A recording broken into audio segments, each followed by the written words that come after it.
then would recruit. The strip would feature real-life characters like Eisner himself and Sergeant Barb Lamar, his editor, and Eisner would also contribute to the headlines and ads for the paper.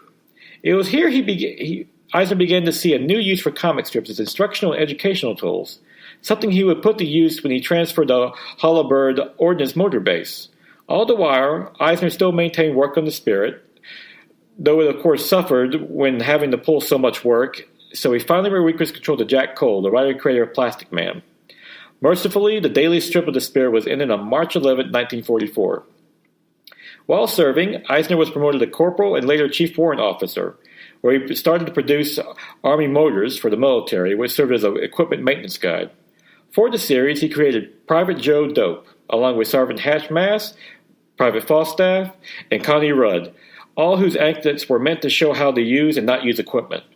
Later, he was sent to the Pentagon, where he worked on the Ordnance Manual Firepower under General Levin H. Campbell, where he continued to expand his artistic range, along with his social life as well, as Eisner suddenly found himself with his first steady girlfriend, Leona.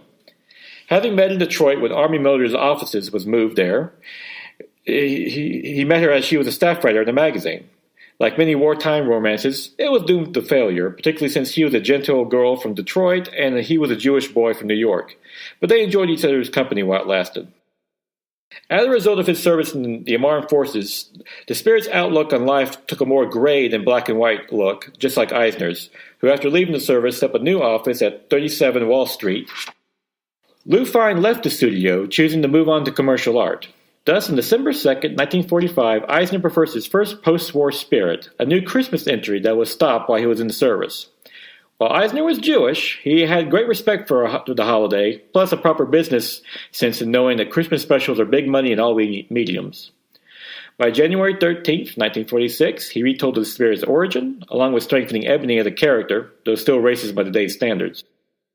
To replace his staff, he hired Marilyn Mercer as his secretary and then writer, along with Jules Pfeiffer as an artist, who performed poorly at first, but under the tutelage of one of the industry's greats, improved to becoming a colorist and writer as well. While working for Eisner, he attended the famed Pratt Institute in 1947, where he was classmates with Abe Kagenston, who would later work for Eisner as a letterer and background artist from 1947 to 1950. Eisner also brought in André Leblanc, who was great at drawing animals. However, Pfeiffer's relationship with Eisner soured over the direction of the strips, including one time he wanted to replace the Spirit with his own strip, Clifford. A surprise, since Eisner was open to new ideas, such as when Jerry Grandinetti did adaptations for Edgar Allan Poe's stories, such as The Fall of the House of Usher and Ambrose Bierce's The Damn Thing. It was during this time that Eisner would truly start to experiment with stories in the Spirit, such as the famed 10 Minutes, which focused on the last 10 minutes of a loser Freddie's life. He also poked fun at other strips, such as the story Little Adam, a send-up to the famed Little Abner strip by Al Capp, someone who Eisner greatly admired. According to Eisner, he and Capp had a plan to send up each of his strips, but Capp never delivered on his.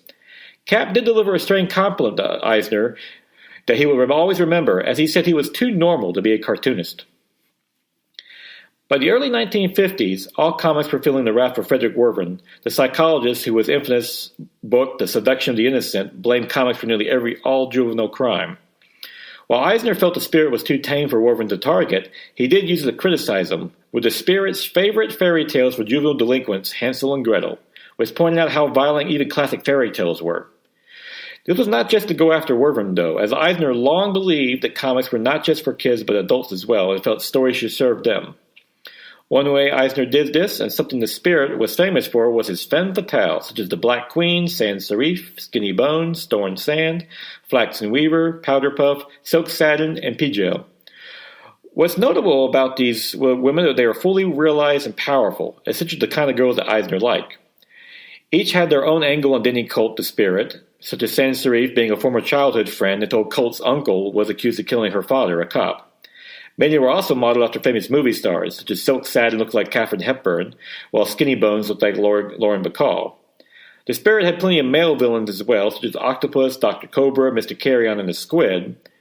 Interestingly enough, Eisner did use this to poke fun at patriarchal thinking, such as men believing that they were stronger than women. One classic cover had the Spirit and Commissioner Dolan in the palm of a woman's hand while they bragged about knowing how they thought. All the while, Eisner continued to experiment with art and storytelling, including the classic story of Gertrude Shrubble on September 5th, 1948, considered by many to be the finest spirit story ever written.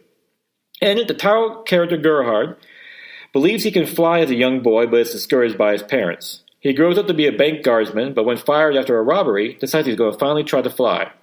Climbing to a high-rise, he jumps off and actually starts to fly, only to die when bullets from the criminals who robbed the bank or fighting the spirit hit him from a stray. Thus, it just looks like he falls to his death, pointing to an even larger tragedy, as he actually could fly, but no one would ever know. To expand his comic book studio, Eisner started up American Visuals in 1948, trying comics on everything from baseball to John Law, all which failed and cost the studio money. However, it was the studio's stories like The Sad Case of Waiting Room Willie and The Medal for Boozer, public service one-offs, that showed success and inspired Eisner in his eventual next venture. During all this time, Eisner maintained a stable home life, still living with his parents to the age of 32, and contributing financially, including paying for his sister Rhoda to go to college. At this time, he met Annie Weingarten through a friend, Arthur Strasburger, who he was planning for going on a fun weekend getaway to Maine. However, Strasburger, who had an eye on Annie's sister, encouraged Eisner to pick up Anne on the way to Maine. The two quickly bonded, though Eisner rarely talked about his work. In fact, Anne would state she didn't read a spirit comic till 20 years after they met. It did cause a clash with her professionally when she took a job as an administrative assistant at Paramount. While there, she overheard studio heads fuming over Eisner's strip lampooning the film Samson Delilah, screaming that they would sue him. When Anne told Eisner this, he replied, "That's good. I even hoped they would sue, since the publicity from the lawsuit would be tremendous." He was ever the businessman. He was never sued, however, but the attraction between them grew, and they would eventually marry on January 15, 1950, despite the misgivings of her father, a successful stockbroker who at first suspected Eisner was after the family's money. At one point, his father-in-law even had him investigated it, and when he visited his studio, he asked Eisner, "Don't you want to be in a gentleman's business?" Eisner replied he was happy in his chosen profession, and if he lost money, he was going to do it his way. When Eisner told Anne this story, she stated she would have divorced him immediately if he agreed with her father. In a way, Eisner was about to go into a more respectable area of the business when he started a PS, Preventive Maintenance Monthly magazine for the Army, as a field manual on how to use and not use equipment. He worked under his editor, Paul Fitzgerald, till 1953, and then later Norman Colton, who also worked as a writer. However, Eisner's relationship with Colton was strained when Colton demanded part ownership of the magazine, an impossibility Eisner pointed out since this was work for the government. His personal life was looking up, though, when his son John was born in April 1952, and his daughter Alice was born in October of 1953. By all accounts, he was a doting father who moved to the suburbs in Westchester County for his growing family, a big change for a man who loved living in the city so much. With this and P.S., taking up so much of his time, he hired Wally Wood to take over the Spirit. However, Wood took the story in strange sci-fi directions which the fans hated, and ultimately led to the end of the series. Eisner would try one last attempt at making Denny Colt UFO investigator, but that lasted only one episode. Finally, on October 5, 1952, he ended the series, after 645 installments in 12 years, though Eisner wished he said he had ended it sooner. In fact, Eisner would not produce another traditional comic for 20 years. It did have one upside, as he avoided the CCA entirely, but by the summer of 1953, PS was in complete disarray, with Colton obsessive with control and travel expenses. Things took a turn when two FBI agents arrived at Eisner's doorstep. At first, Eisner thought they were there for him, over his trouble with Colton, but not exactly. It turns out Colton was embezzling travel expenses from the government for himself. Naturally, Colton was out, and Jacob Hay was hired as managing editor of PS, but he quit after 2 months in September of 1953, where he then went to work for the Greensboro Daily News to write a 6-part expose on the mess of the magazine. Thankfully, the Army finally hired James Kidd, a decorated World War II veteran who knew how to work with Eisner. His first issue was in January of 1954 and would stay on till Eisner left, producing 212 issues with just 2 delays. The one problem Ian Eisner did have was over the characters he used for PS, having Swazgov removed completely and Dope cleaned up. Connie Rod was also deemed too sexual. Interesting enough, when Eisner tried to claim the copyright for Dope after he left PS, the Army wouldn't let him, though they have yet to use the character since. To help with PS's authenticity, Eisner would go so far as to travel to the front lines for research, something he didn't tell his wife till after the fact. Once he told her he was going to Japan, only to correct her later that it was Vietnam in 1967, once he got there, knowing that Anne would never have allowed it. During this time, he was nearly killed in the Mekong Delta and had to escape by helicopter. While working at PS, Eisner also did work for GM, the Red Cross, Baltimore Colts, AMA, RCA, and Fran Oil Filters, along with job scare for the Department of Labor and even grammar schools. While many have criticized Eisner for spending 20 of his prime years in this kind of work, he considered this showing the medium could be used for more than just storytelling, but also education.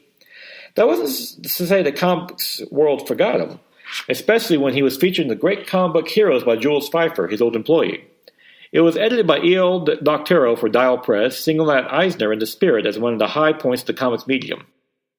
Pfeiffer also had fun with this in pointing out that the Spirit didn't wear socks, something Eisner never realized when he drew the character. In response to this, Eisner produced his first new Spirit story for the New York Herald Tribune on January 9, 1966, as a satire against then New York Mayor John Lindsay. Al Harvey then approached him about reprints and new material, and by October of 1966, he produced a new story. By March of 1967, he produced another new story in reprints, but to disappointing sales. Meanwhile, his studio continued to expand to 3 magazines. Tragically, arguably the worst event in Eisner's life occurred when his daughter Alice died at 16 from cancer. It filled Eisner with rage over the fact that she was so young and never got to live her life. It became such a sore subject that for years afterward Eisner would never discuss it, and few even know he had a daughter. In June of 1971, Phil Scaling reached out to Eisner to invite him to a comic book convention at the Commodore Hotel in New York City on July 4th. When the call was made to his studio, his secretary was reportedly surprised that they wanted him, not realizing he was a comic book artist.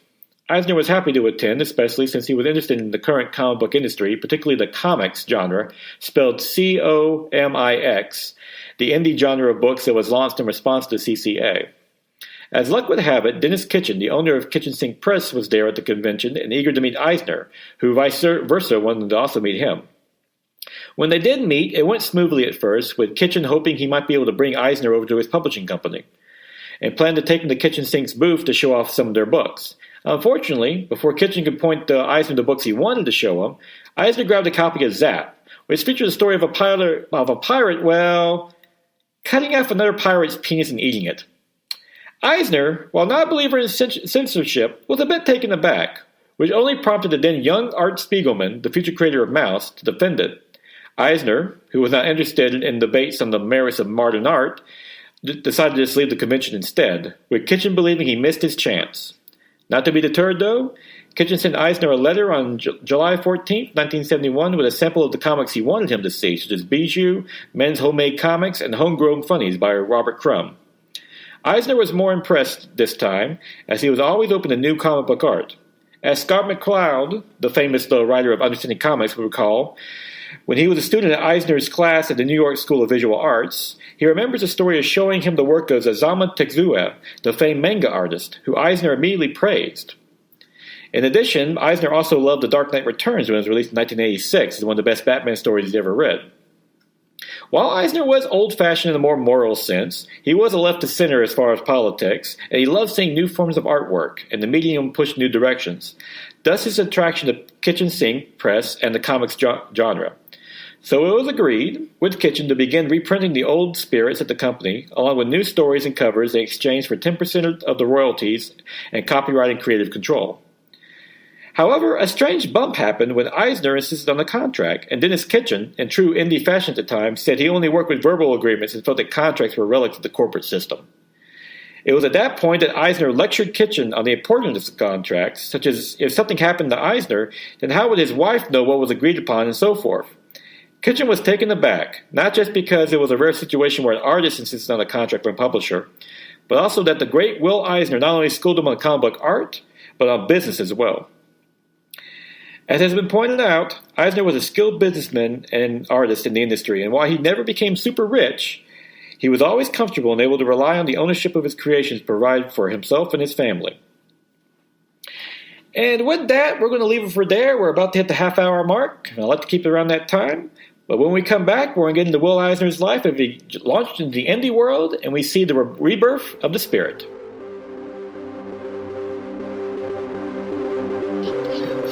Hello, it is now August 16th.